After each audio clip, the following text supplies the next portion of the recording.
What's up, Tarlaqueños? My name is 𝗚𝗥𝗢𝗡𝗡 of Exploring Tarlac. So for today's video guys, nandito nga tayo sa Barangay Central dito sa Tarlac City, kung saan matatagpuan yung Our Lady of Lourdes Parish Church dito nga sa Barangay Central, Tarlac City guys. So paano nga papuntahan nitong Our Lady of Lourdes Parish Church?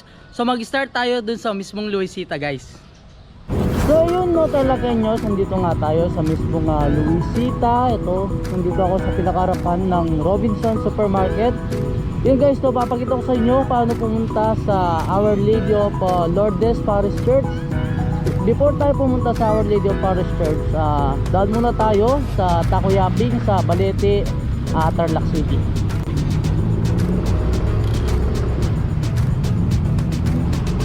So ito guys, start tayo dito sa may 𝗚𝗏𝗏𝗏𝗏. Yung Our Lady of Lourdes Parish Church is makikita dito sa may loob ng 𝗚𝗏𝗏𝗏𝗏. So bago tayo pumunta doon, no, Tarlaqueños, daanan muna natin sa kayatin sa Barangay Balete, Tarlac City.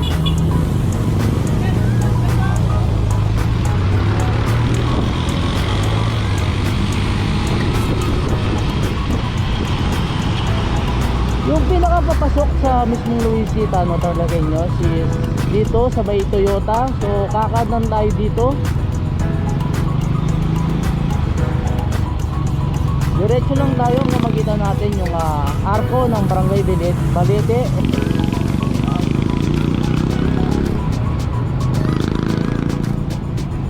Ito yung papasok sa mismong 𝗚𝗏𝗏𝗏𝗏, no, Tarlaqueños. So pinakalatandaan itong Toyota. Ito na rin yung papasok papunta sa mismong exit.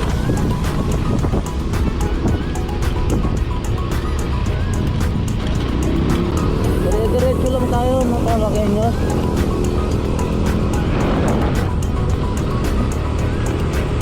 Hanapin muna natin yung Barangay Balete.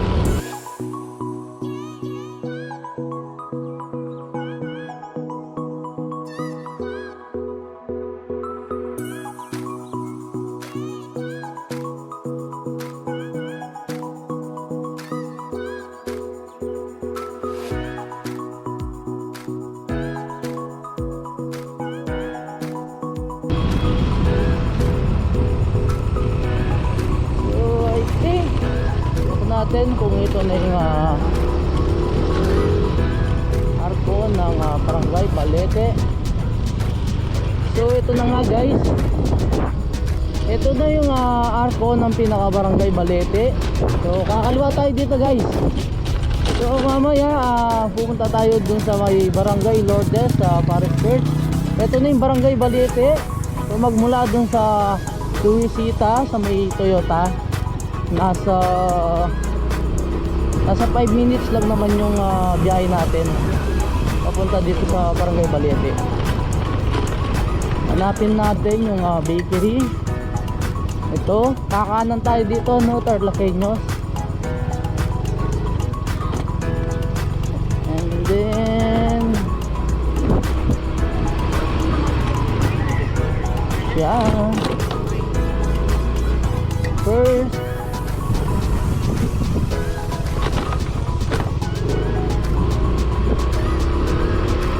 pangalawang kanto,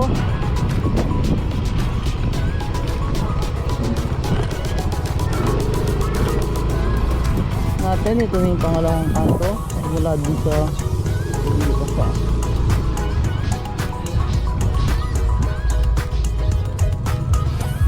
So yun guys,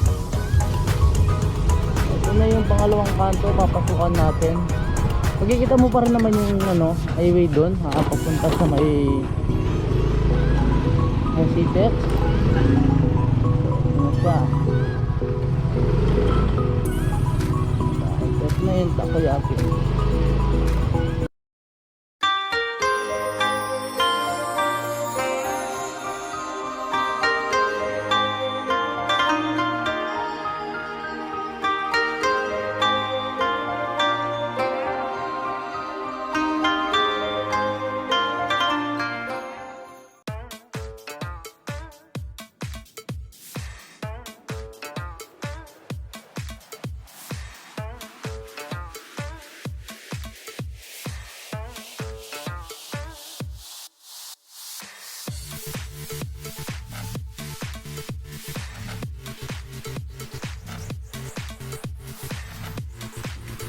So yun mga Tarlaqueños, bago nga tayo pumunta sa Our Lady of Lourdes Parish Church dito sa loob ng Louisita guys.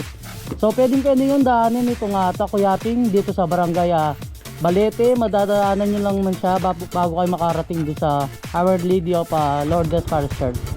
So yun guys, no, diretso na tayo doon. Papakita ko sa inyo yung daan. Tara. Sir, thank you.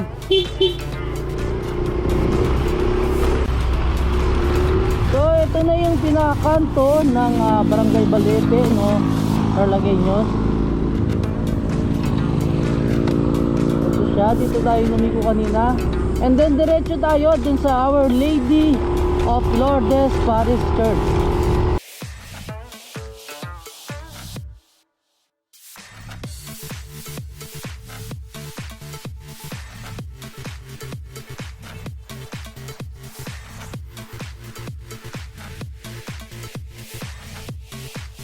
So yun guys, so makikita nyo dito yung Our Lady of Lourdes Parish Church. Ayun na siya.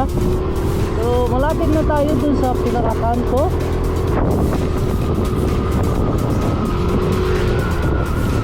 Yun guys, no, bago mag 𝗚𝗙cie test, may makikita kayong kanto dito, yung I Love Central. So ito yung Our Lady of Lourdes Parish dito sa Barangay Central, Tarlac City. Come and pray with us. So kanang kayo dito guys. So hindi ko alam kung ilang years na nung galing ako dito. I think 2015 or 2016 guys. Nakabike kami nun. So matagal-tagal na ako hindi nakapasyal sa church na to.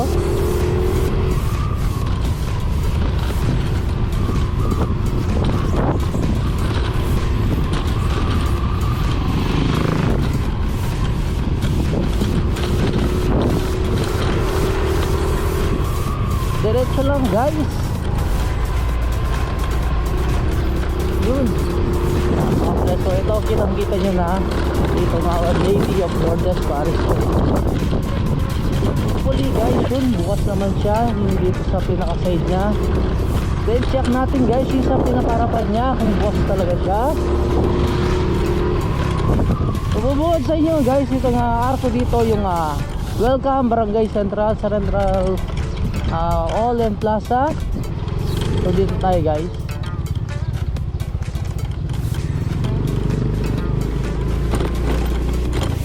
Our Lady of Lourdes Parish. You know guys. Wow.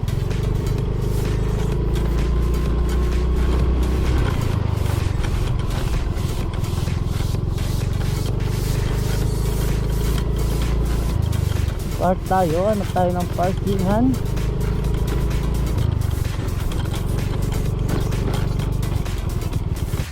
So yun nga no Tarlaqueños, kakadating ko lang dito sa Our Lady of Lourdes Parish Church. Kung makikita nyo sa pinakalikod ko guys, ito siya. So para siyang kweba. So cave church. Makikita nyo sa pinakaharapan niya guys. So yun guys, no, bago pala ako pumunta dito sa Our Lady of Lourdes Parish Church, dumaan muna ako sa 𝗃𝗃𝗃𝗃𝗃 dito sa Barangay Balete. So bago mag Barangay Central guys, madadaanan nyo yung Barangay Balete. So makikita yung arko doon.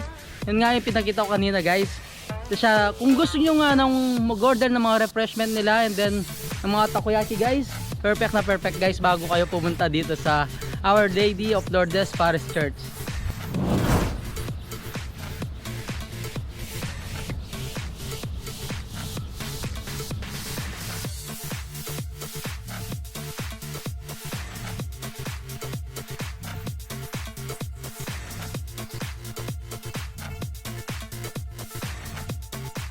So napakaluwang nung pinakalugar ng Our Lourdes Parish Church dito sa Barangay Central, Tarlac City guys.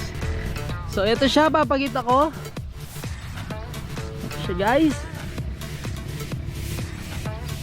Later guys, no, bali tatry natin pumasok sa mismong church dito sa Our Lady of Lourdes Parish Church dito sa Barangay Central. So magta-take muna tayo ng mga pictures.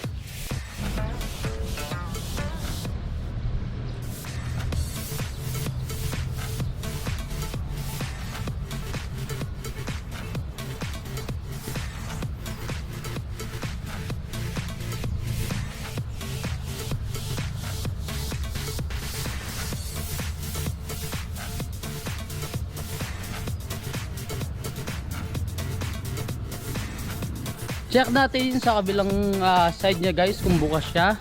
So dito sa pinakaharapan is sarado itong Our Lady of Lourdes Parish Church.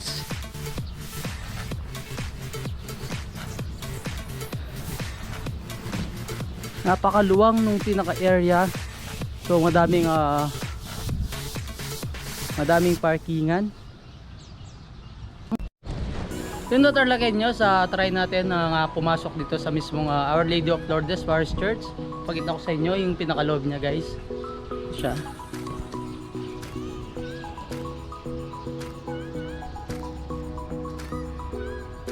First time kong pumasok sir. Kasi nakapunta na ako before dito.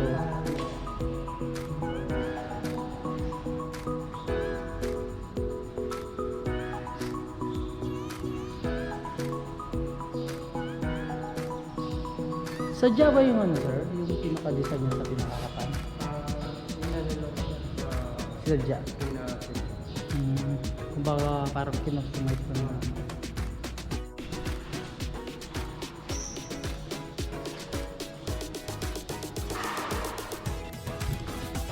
Check natin yung pinakaharapan niya, no, Tarlaqueños. Ito siya. So ito yung pinakaharapan niya kanina.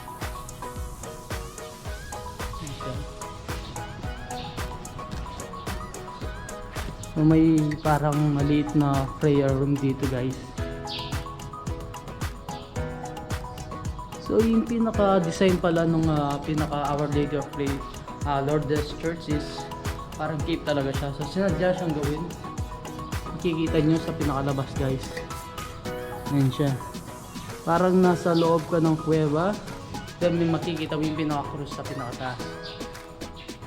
So eto na yung pinakaloob ng Our Lady of Parish Church. Actually guys, sinesearch ko siya kung kailan siya ginawa, and then yun nga, wala akong nakita. And then may nakausap nga ako kanina, binigyan tayo ng book or yung pinaka-booklet nila dito guys. Ito siya.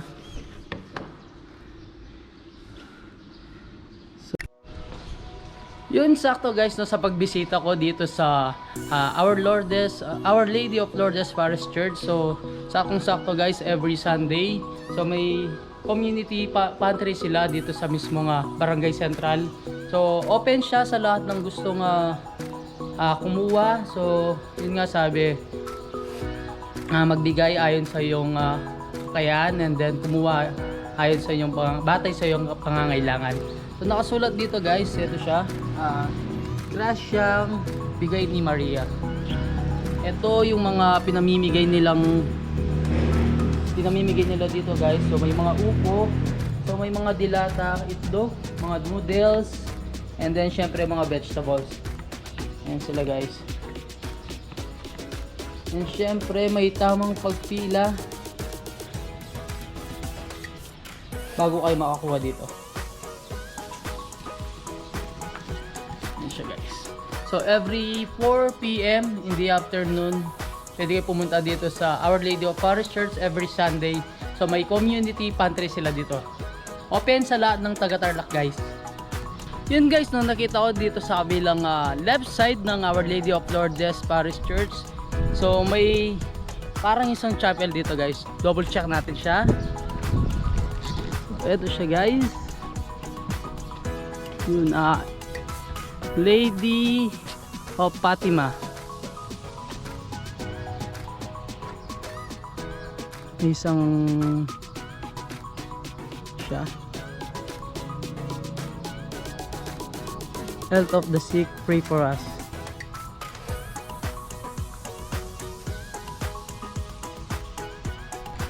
Yun, no, Tarlaqueños, kung hindi rin ako nagkakamali, nasa pinakaharapan ng Our Lady of Lourdes Parish Church yung Central Azucarera De Tarlac. Ito nga yung paggawa ng sugar, alcohol, and then ng alak. So lahat ng nakukuha nilang mga tubo or sugar cane dito sa 𝗪𝗏𝗃𝗃 guys, dito dinadala. Dito nga ginagawang sugar, alcohol, and then yung pinakaalak guys.